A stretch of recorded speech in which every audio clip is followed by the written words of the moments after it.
It's time to join Montana's very own and your voice for agriculture, Talkin' Ag Lane Nordland, for today's Lanecast.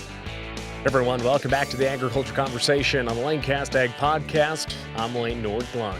Well, U.S. beef exports to China have been reduced by 92% since the middle of March. Why is that? That's going to be one of our talking points here today as we catch up with United States Senator Steve Daines of Montana. He was recently in China and brought this subject up with top trade officials while on his trade mission. We're also going to talk about tariffs and the impact that a trade war with Mexico and Canada could have on U.S. beef producers, in particular Montana ranchers, as a large majority of Montana calves are bought by Canadian feedlots. Well, a 25% tariff on live cattle exports to Canada could impact what calf prices are here in 2025. That's going to be our talking points. We'll be back with U.S. Senator Steve Daines right after this. Less time on paperwork and more time on the things that truly drive your operation. Herdwatch helps large and small cattle producers to easily direct day-to-day management from the palm of their hand. Herdwatch simplifies record keeping and allows you to make better, data-backed decisions on your ranch. Easily track calving and weaning with our free digital calving book and access that information anytime, anywhere. Join over 22,000 producers globally. Visit herdwatch.com or download our app for free. Herdwatch, 10 years simplifying livestock. Well, returning back to our agriculture conversation here today, joining us is United States Senator from Montana, Steve Daines. And Senator Daines, you recently made a trip over to China, meeting with some high-level officials there, discussing a multitude of matters, but U.S. beef was one of those top discussion points. Of course, you were there back in 2017 helping reopen the Chinese market to U.S. beef exports. And right now, about 92% of U.S. beef is not going to China. Can you fill us in on what is going on in China and that market and those high-level discussions that you had on behalf of the Trump administration recently? Yeah, well, Lane, thanks. And as you're exactly right, in the history of where we're at is prior to 2017, U.S. beef was banned in China because the Chinese just didn't want it there. It had been banned for 14 years. We got that market open back up. Last year, we shipped about $1.6 billion of U.S. beef into that China market. It's the second largest export market in the world. Of course, 1.4 billion consumers, they love U.S. beef. And unfortunately, right now, they're caught in some of these tariff fights with the Chinese. President Trump is fighting a drug war right now with China because it's the Chinese who supply the raw materials for the fentanyl that the Mexican cartels produce and are poisoning America with. And so he's taken a tough stance with the Chinese, slapped on about 20% of tariffs on the Chinese because of fentanyl. So my message when I was over there a week and a half ago was Trump wants to stop the fentanyl, stop the raw materials going into the cartels, and he's going to lift these tariffs. Well, again, unfortunately, the beef is caught up right now in this tariff fight. What happened is we have licenses that were good for 5 years that allowed us, licenses approved by the Chinese, allowed our packers to slaughter and ship over to China. They all expired about 2 weeks ago. And so at the moment, our exports to China are on hold as working to resolve this. I made it very clear to the Chinese, I want these licenses renewed so we can get that U.S. beef back into that critical market.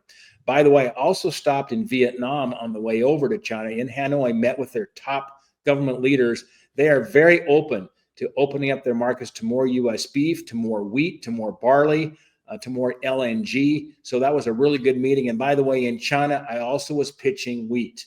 Obviously, our wheat prices are in the tank right now. We need more demand out there and to get more access to that Chinese market. Now, there's a mixed reaction from farmers and ranchers and the associations that represent them. One of the key messages that I've received from these groups is it's a wait-and-see approach right now. They truly don't know how to react. They don't know how long this tariff situation and negotiations will go. But as I've, on the weekend, at the end of the day, sat down at the local establishment with fellow cattle producers and discussing the world's problems.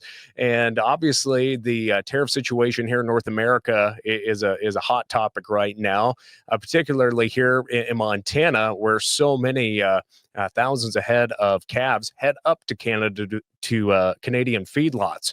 And there is a concern, and I understand there's multiple different tariffs and different products being put up on the table in the tariff discussion, but live beef exports to Canada may receive a 25% reciprocal tariff from Canada on U.S. products.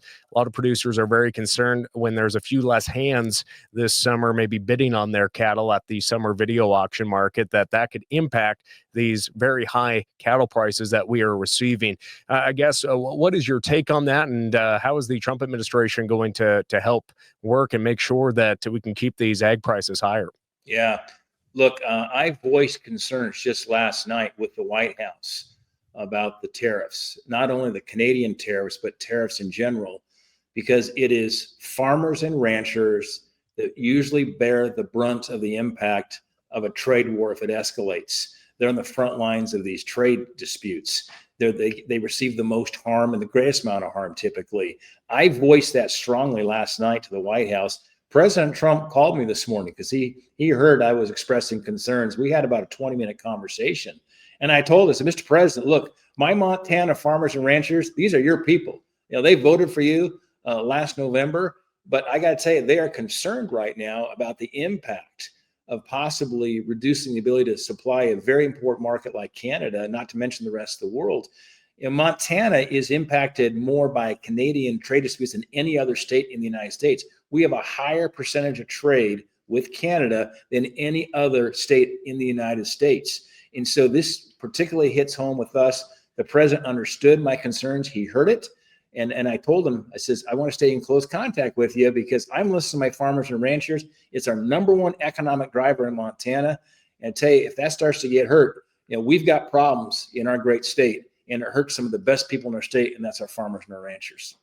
Yeah, just some stats from the Montana Department of Labor and Industry back in 2021. Montana led the U.S. in exporting live non-purebred cattle to Canada, valued at $144 million. And the total last year for all live cattle going to Canada, just over 322,000 heads. So, as you said, a very, very important market there. And, as we look to the trade as a whole, obviously, where you live down there in the Gallatin Valley, potatoes are very big, and the potato industry is enjoying that fresh access to Mexico that reopened just a few short years ago.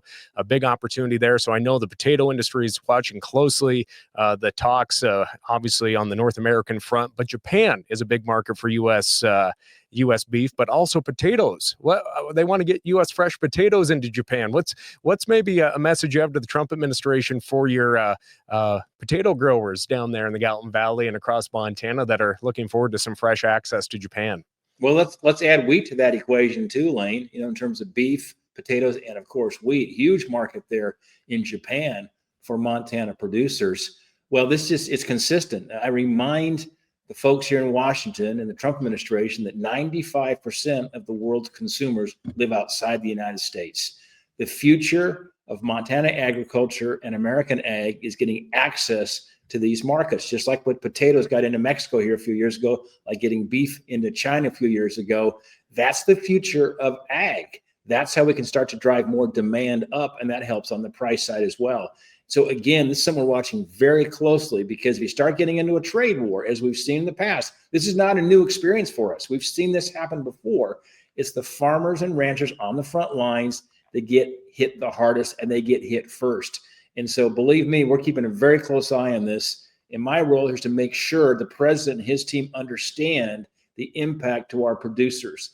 And that's why I had this call with President Trump this morning. It went about 20 minutes. It gave me a chance to speak directly to the president on behalf of my farmers and my ranchers.